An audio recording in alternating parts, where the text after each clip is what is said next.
হাঁস মুরগির ঘর। এই যে আসতে কত ডেঞ্জারাস, কাছে ক্লোজ।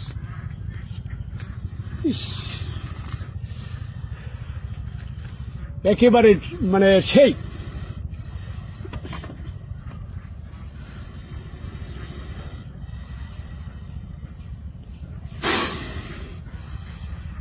হ্যাঁ আবার চলে যাইতেছে। সর্বনাশ।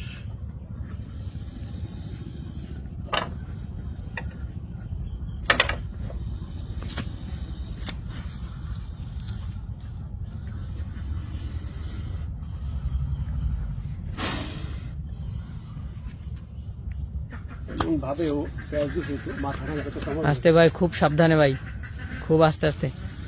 দেখেন দর্শক, সাপটা কি পরিমাণ রাগী দেখেন, খালি কতটা রাগী সাপটা দেখেন, একদম ফেনা তুলে আছে ও। কিন্তু এই যে হাঁস মুরগির যে ঘর দেখেন, হয়তো ডিম বা বাচ্চা খাওয়ার জন্য এখানে আসছিল। আস্তে ভাই, দেখেন ভাই,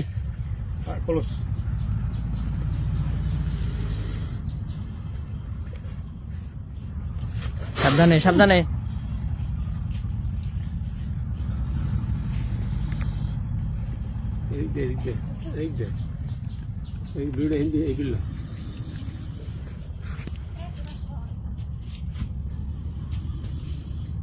পেটটা দেখা যায়।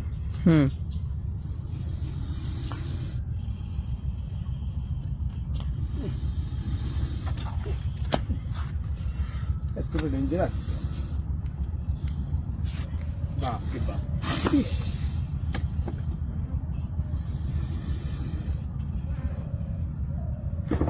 আস্তে দেখেন ভাই, আস্তে আস্তে। ও মাই গড, কি রিস্ক। বাপ রে বাপ। সাবধানে ভাই, সাবধানে সাবধানে। কোনোভাবে তো বের করা সম্ভব না।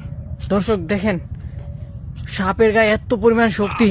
বাপ, দর্শক আগে জানতাম না আমি কখনো। দেখেন কি পরিমাণ শক্তি, দেখেন টাইনা ভিতরে নিয়ে যাচ্ছে একেবারে। আচ্ছা ভাই সাবধানে। দর্শক সাপ কিন্তু ভিতরে চলে গেছে আবার।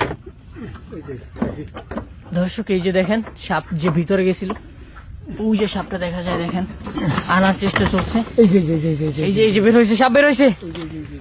ও মাই গড, বিশাল সাপ দেখেন, কত বড় সাপ, বিশাল বিগ সাইজের একটি সাপ।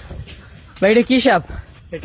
এটা কেউটিয়া সাপ, বা অনেকে পানর সাপ বলে, অনেকে কালীপানর বলে, বা এটার নাম হলো কেউটিয়া। সাপ মারাত্মক সাপ। এই সাপ অনেক সময় মুরগির বাচ্চা খেতে বা ডিম খেতে কিন্তু অনেক সময় মুরগির ঘরে চলে আসে। তাই এই গরমের মৌসুমে প্রচুর খাবার খায় সাপগুলো। সবাই সতর্ক থাকবেন। মুরগির খড়ের ভিতরে আগে চোখ দিয়ে তারপরে হাত টাত দিবেন। সবাইকে ধন্যবাদ।